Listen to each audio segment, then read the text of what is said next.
Hello, this is Mark Vergeer for Armchair Arcade with another classic, and this time it's Defender. 1980s Williams classic arcade game Defender. This is how it plays on the Commodore 64, the PAL version. As you can see, everything is there. The display pretty much is exactly like the arcade version. The flame and the exhaust flame on the ship on the Commodore 64 version I prefer actually over the original arcade version.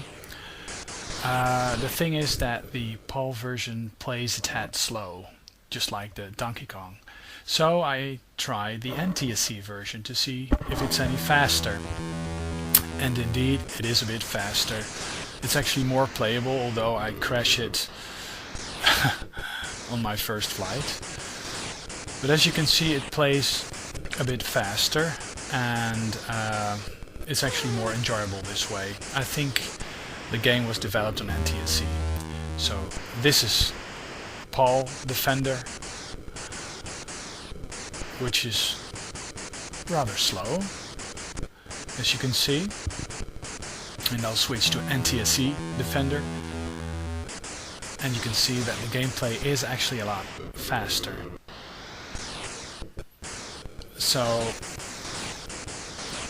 the PAL Commodore 64 users really draw the short end of the deal here, or what is it, the short end of the deal. But now the VIC20 version, and that is an amazing version for a machine without sprites. This is simply amazing. Look at this. It's actually pretty much like the arcade version. Of course, the scrolling is coarse.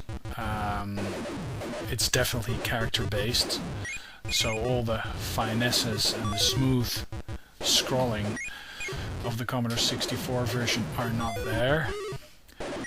But all the minis are there, the sound effects are there, and for a limit, and I even managed to finish the first attack wave. But as you can see, it's not a bad version actually. It's not as playable as the NTSC C64 version, but for this machine it's an enjoyable game. I think it's pretty close to the arcade original, and I would actually recommend people getting this card if they own a VIC20 and want to play a real original Defender on it. I think it's a good port.